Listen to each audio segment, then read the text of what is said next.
You're watching WEBN News.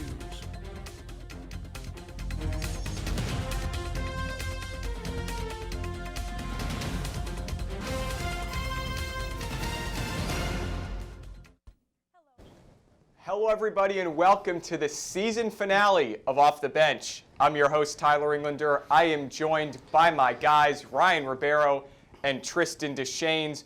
We begin tonight with a little Major League Baseball. It's early on in the season, but some teams have already jumped out to some pretty commanding division leads. Most notably, the Boston Red Sox and the New York Mets. The Red Sox, first place in the American League East. The Mets, first place in the National League East. Guys, who's got a better chance at winning their division at the end of the season? Well, I don't mean to be biased in any way, shape, or form, but I think the answer here is clear. The Boston Red Sox have a better chance at winning the AL East than the Mets do winning their own division over there on the East. Now, why? I don't think the AL East is a great division. I think you have a bunch of pretty solid, pretty average teams top to bottom. And I think that bodes well for the Red Sox because, let's be honest, the Red Sox are a pretty average team overall. They've got a great lineup, but their pitching is suspect. Meanwhile, on the Mets, on the other side, you've got a team that on paper is pretty good, right? You think they've got some really good talent there. They've got a really good rotation and a pretty solid pitcher in Jacob deGrom. And I know he's a little bit more than solid, Ryan. I'm just trying to get you just a little riled bit. Up here. Some people are saying the greatest of all time, but that's just what some people are saying. I wouldn't go that far. But the reason that I think the Red Sox have a better chance is because this team gives me a 2013 Red Sox vibe. They have a lot of role players, a lot of guys shifting in and out of the lineup, and it seems to be working to start the season. Using the matchups, the whole team's involved. Again, Garrett Richards on in that rotation, Pivetta, that's going to be tough for the Red Sox to figure out. But I think if those guys can give the Red Sox 5 innings in 4 runs, at the very least, every start, the Red Sox will have a chance to win every game with that lineup. So that's why I'm going with the Red Sox. I think Tristan said it perfectly. The Red Sox are an average baseball team. They, in a division with the Toronto Blue Jays, who are still hanging around and are still waiting on a guy like George Springer, and then you have the Yankees. Listen, I'm a Mets fan. We're not gonna lie. I don't like the Yankees, but the Yankees have talent, and we're 15 games into a season, 15, 16 games into a season. I'm not here ready to take stock in what the AL East looks like right now. Now, what you said about what the Mets look like on paper, I had already said. Jacob deGrom. Some people are saying the greatest pitcher of all time. Not me, but some. Outside of that rotation, you have Marcus Stroman right now. He's got a 0.9 ERA. The rest of that rotation ranks 4th in the majors in ERA. That's without Carlos Cookie Carrasco and Noah Syndergaard in this rotation. On top of the fact that they're still missing one of the best relievers in baseball in Seth Lugo, and Francisco Lindor hasn't gotten hot yet. The rookie home run king, the defending champ in the home run derby, Pete Alonso, has yet to get hot. You've got Michael Conforto in a contract season, still hitting 200. Doesn't look great, but I'm sure he'll hit better. He has in his career. This is a Mets offense that is locked and loaded, ready to go, that hasn't got there yet, but is still in first place on the back of their great pitching, which doesn't seem to be slowing down. So give me the Mets all day long, and if the Red Sox win an average AL East, then so be it, but I still don't like their chances. Ryan's right. The Mets offense, it is locked and loaded to the tune of last in Major League Baseball in runs per game. Oh, I said locked and loaded on paper. He says the Red Sox are average. Ryan's a pretty average debater because what he left out is that their only good pitcher is Jacob deGrom. They've got guys starting that you've never even heard of. Joey Lucchesi, I don't even know if that's his name. It's Lucchesi. Don't disrespect the Italians. David Peterson could walk into this studio right now. Ryan wouldn't recognize him. He's a first-round pick. The point about the Red Sox is they've got help on the way. Tristan's right. Martin Perez, Pivetta, Richards, not great. Tanner Houck is pretty good. He's given up no runs this season. Not Garrett and Richards, he's in Worcester. Excuse me. Just a reminder to everyone, he's at the alternate site in Worcester. You just laid a laundry list of what-ifs about Michael Conforto. The Mets are so bad they have to win games by getting hit by pitches in the strike zone. The Mets are terrible. The Red Sox have reinforcements. They also have a guy named Chris Sale who's coming back. When? You don't know. Also, Tristan had mentioned earlier that what you'd like to get out of your starting rotation is 5 innings pitched, 4 earned runs max. That also, you're forgetting about the bullpen. And I'm sure you like Matt Barnes, but Matt Barnes is a really good closer. In order to utilize a closer, you have to be winning the game. Garrett Whitlock, very good reliever, but if you only have one in that entire bullpen, that becomes a little bit of an issue. I laid out a laundry list of locked and loaded with the Mets. These are proven hitters that have hit well before and an offense that will burst out at a certain point. And if you're going to tell me that Francisco Lindor is not going to get hot, well then we'll talk when it happens, because it's just we're waiting on it. See, I'm a baseball guy, so this is going to be a very baseball statement. But I just like the feel of the Boston Red Sox better than the feel of the New York Mets. I feel like you have a camaraderie there in Boston, and I think Alex Cora is a massive difference maker for this team. Alex Cora, he's come back, he's energized the team, he keeps them calm. After the first series when they got swept, there was no panic in the clubhouse, and they came ready to battle. Alex Verdugo was in near tears last night after the loss. I mean, that says something about the team, that every game matters to them, and I think that's a massive difference from the team that we saw last season. And again, that's why I like them. I think there's something there that it may not be the greatest team on paper, but it worked for them in 2013, and I think it can work for them this year as well. Let's also talk about the divisions. Ryan is giving credit to the Yankees, who are 6-11 and are currently losing as we speak to the Cleveland Indians. The NL East is a pretty good division. The Marlins made the playoffs last year. The Braves were one game away from making it to the World Series. Phillies are also pretty decent. And then you've got a Mets team, as I've already mentioned, that cannot score. Ryan will tell you you don't have to score to win a baseball game. History says otherwise. Okay, you had mentioned that the NL East is pretty good, but you had also dragged the Yankees, who are 6-11. So you're taking a lot of stock in 17 games. There is one team in the NL East right now that's above 500. Can you guess who that is? I believe that would be the New York Mets, because all their games have been canceled by COVID. And you played the Colorado Rockies. Congratulations. 7-6 is 7-6. It's an above 500 record. But you're Have taking you seen stock. The Red Sox record? Way above 500. Okay, congratulations. You're taking stock in the Yankees being bad at 6-11, but the rest of the NL East is not allowed to be bad at no one's above 500 except for the New York Mets. Is that what I'm understanding? Nobody in the NL East is currently as bad as 6-11, and also nobody has the Baltimore Orioles in their division in the National League. You guys got swept by them the first series of the season, right? Well, you say we're just trying to get into a rhythm. Well, no, I know, but you threw with you. No, you threw the Colorado Rockies in my face. We didn't. We won that series. The Mets won that series, yeah, right? We rebounded. We had a tough start to the season, but you're not going to hear me making excuses like, oh, Michael Conforto could get hot. If Ryan was a Red Sox fan, he would tell you, Franchi Cordero, he'll be hitting 300 by the end of the year. Hunter Renfroe's going to win the Triple Crown. A lot of talk from Ryan, no results. Listen, I'm like Tristan. I'm a baseball guy. I like what I see with my eyes. And what I see in my eyes is in a few weeks, Michael Conforto's going to get hot. Francisco Lindor is going to be the best shortstop in baseball again. You guys are going to know who Dom Smith is. Brandon Nimmo leads the league in on-base percentage right now.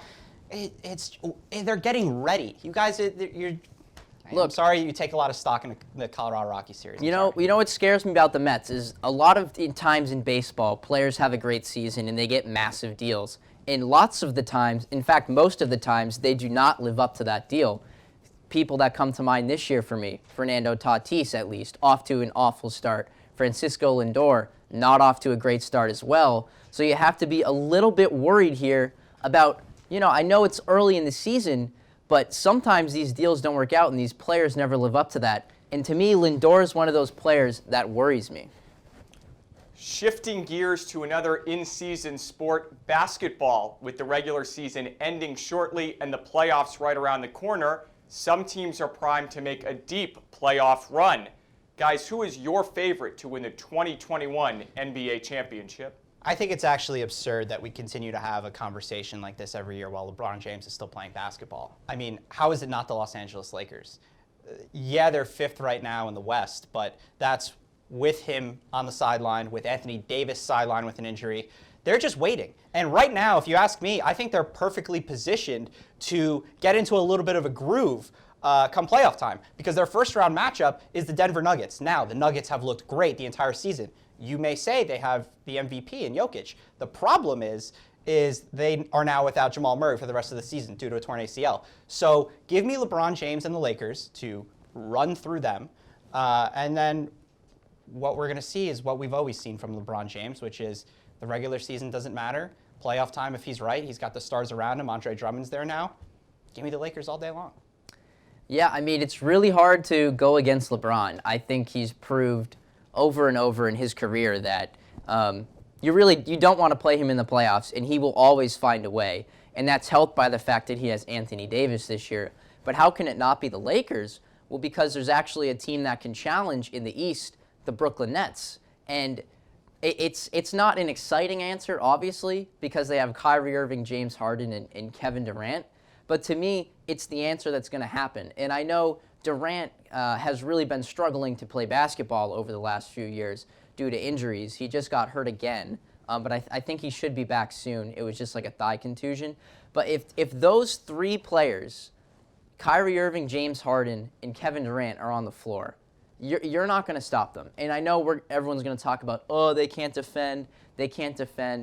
I don't really think it matters with this team. I think they have way too much firepower. Joe Harris is an absolute killer for the Nets. He's an X factor for them, somebody that can just space the floor and kill you. So that's why I like the Brooklyn Nets. I think, to me, Joe Harris is the X factor for them. I don't really think they get much resistance in the East, and then the finals should be a great series.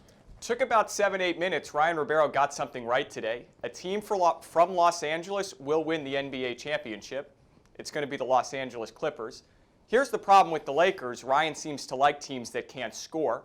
The Lakers are 24th in offensive rating.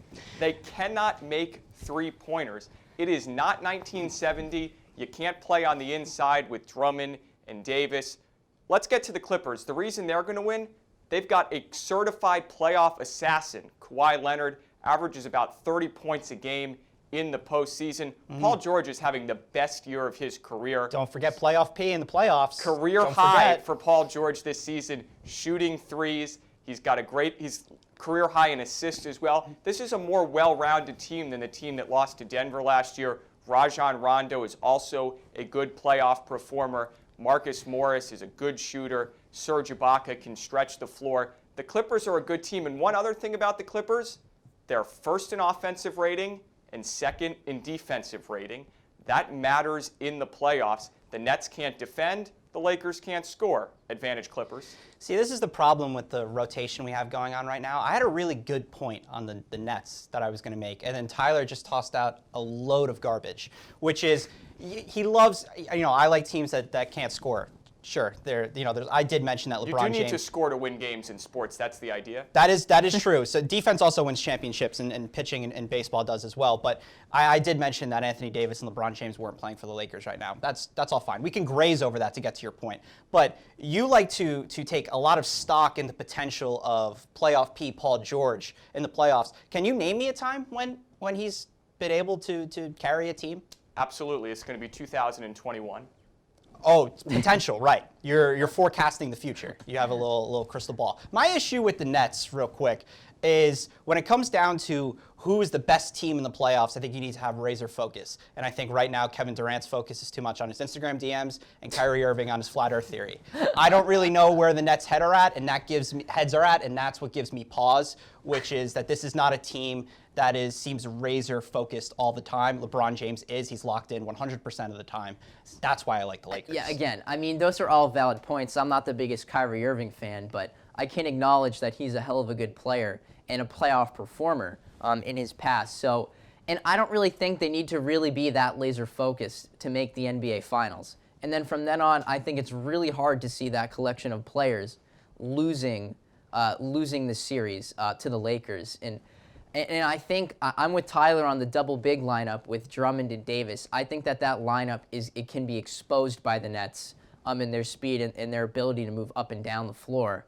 So I think that's a disadvantage that the Lakers have there. Of course, the Lakers have LeBron, so that also helps. My concern with the Nets is also defensively, but it's specifically on the interior. A couple weeks ago, you mentioned no LeBron James, no Anthony Davis for the Lakers. Andre Drummond exposed them, and the Lakers pretty much blew the Nets out of their own building. The Nets also have a pretty rough schedule. If the standings are what they are today at the end of the season, they've got Miami, Milwaukee, and Philadelphia. Joel Embiid is a beast. Bam Adebayo is still a pretty good player. And by the way, the reigning two-time MVP Giannis Antetokounmpo, whatever you call his name, is still playing in Milwaukee. That was tough. That was tough. First of all, for me, the Heat are no threat to the Nets, in my honest opinion. I don't really see how they can keep up with the Nets. They can't defend all of those players, and I don't think you're going to get the same heroic performance that you got from Tyler Hero this year that you did last year. I just don't think that happens. As for the Sixers, that should be a great series, should we get it, because I agree that Joel Embiid should be the MVP this year. So he's an absolute nightmare for them. But again, I think the overall scoring in over a series, again, I like the Nets. I like their longevity in that situation. We're going to move on to the NFL. We're going to move on to the New England Patriots. The NFL draft is 1 week from tonight. The New England Patriots, they need a quarterback. However, Ryan may say no because he likes low-scoring teams, so we'll pitch it to him first.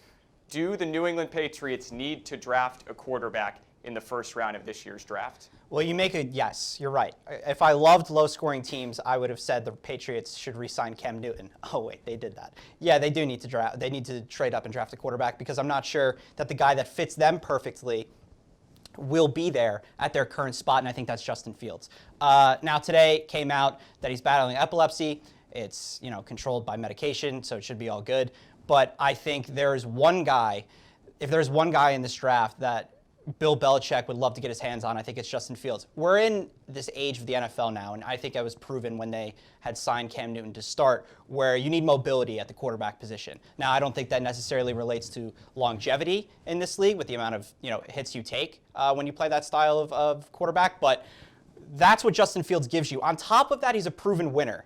And when you look at his game against Clemson, which everyone should be pointing out, I mean, you want to talk about Zach Wilson making, shirtless throws at his pro day, and while he's playing at BYU, that's fine. If you want to talk about Trey Lance, yeah, he's playing at North Dakota State. Look how that, turned out, the last quarterback that got drafted from there. Justin Fields is an Ohio State quarterback. Not a lot of guys are successful coming from there as a quarterback. I think this is your guy. 385 yards against Clemson, 6 touchdowns. Give Bill Belichick a guy who has not only won before, but wants to win, can move a little bit. I think that's how the Patriots get back to relevancy, because right now, Tyler's right. They can't score, and the current quarterback won't score. Yeah, I mean, I also love Justin Fields. For me, that game against Clemson really solidified.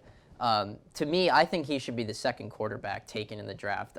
I love Justin Fields. I love what he brings to the table, and I love what I think he can be in the NFL.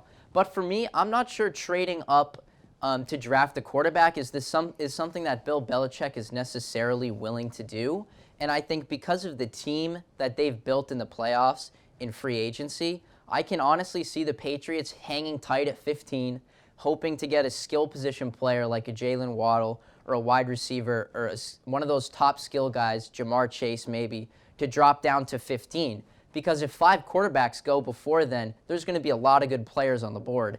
And I think that Belichick may prioritize that over drafting a quarterback, which I don't really know if that's exactly the right decision. I would love to get Justin Fields, but I'm not sure what Belichick would be willing to give up, despite the fact of the team that he just built in the offseason. So I think the Patriots stand pat at 15 and they either take a skill position player or a linebacker at 15. Let's establish a couple of things. Number one, what the Patriots have at quarterback right now is nothing. Cam Newton was 3rd worst in QBR. Only people that were worse were Nick Mullins and Sam Darnold. They both stink. The Patriots spent $160 million this offseason, most of it on pass catchers, Hunter Henry, Jonnu Smith, Kendrick Bourne, Nelson Aguilar.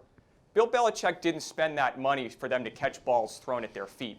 He needs a quarterback, and he knows that. The question is, who is it going to be? I agree, Justin Fields or Trey Lance. They're both mobile, and they both have big arms. Also, one other thing, people saying, oh, you can wait till Kellen Mond or David Mills at the end of the draft. You really can't. More than half the quarterbacks who have won a Super Bowl were drafted in the first round, 28 out of 55. And by the way, those numbers are skewed because the Patriots got lucky and found someone named Tom Brady in the 6th round. I just don't. I can't see it. And you guys are Patriots fans, so I guess I'll ask the question here. I'll be the question asker right now. Do you think that you can win with Cam Newton at quarterback? Because the way I see it, if you don't draft a quarterback, You can sign all these guys at these skill position, at wide receiver, running back, tight end, whatever you want to do, but you need someone to get the ball to them. And these guys that they signed are not good enough to make plays on their own. The Patriots had 180 passing yards per game with Cam Newton at quarterback last year. They're not running the wing T offense. This is not 1970. They need a quarterback who can actually throw the football. Could the Patriots win? Yeah. Could they go 8-8, 9-7? But Bill Belichick has one other thing on his mind. Tom Brady comes to town next season. There is no way Bill Belichick is going up against the greatest quarterback of all time with someone who can't throw a football more than 7 yards. Yeah, I mean, to me, that question, Ryan, I think the Patriots went 7-9 last season with basically no quarterback and the third or fourth toughest schedule in the entire league. And to me, that's a little bit scary. I think that shows exactly the kind of coach that Bill Belichick is and what he can do with what he has. So that's why I wouldn't be surprised if they don't move up and just stand pat at 15 and just take whoever's there, because I think that they can still win a decent amount of games this year despite having Cam Newton at the quarterback position. Now, will they go to the Super Bowl with Cam Newton? Absolutely not. But they could legitimately make a playoff push with this roster, and that's why I'm hesitant to see the Patriots move up in the draft. Yeah, but where does that leave you? You're talking about a possible playoff appearance or winning a certain amount of games, winning a good amount of games, but then you're just in the same position that you're at now, which is in the middle of the first round. If you make the playoffs, you're around the 20 mark, and then you're at another position where it's like, okay, we're not high enough in the draft to be taking the quarterback that we may want or that may fit our scheme best. So do we trade up? And we're having the same conversation this time next year. I think make the move now. You spent enough money in the offseason where, on guys that you think can make a difference. I don't, but they think that they will. So trade up, get your guy, start building for the future, and then if you want to have him sit behind Cam, then fine, do that. But if this is the plan for the next few years, I think you guys are going to be getting very tired of Bill Belichick very soon. The Patriots have a lot of question marks. As we said, the draft is only a week away. That is all the time we have on this final episode of Off the Bench. After 4 years in these chairs, we are moving on for the final time for my guys, Tristan Deschenes and Ryan Ribeiro. I'm Tyler Englander. In the words of the legendary Edward R. Murrow, good night and good luck.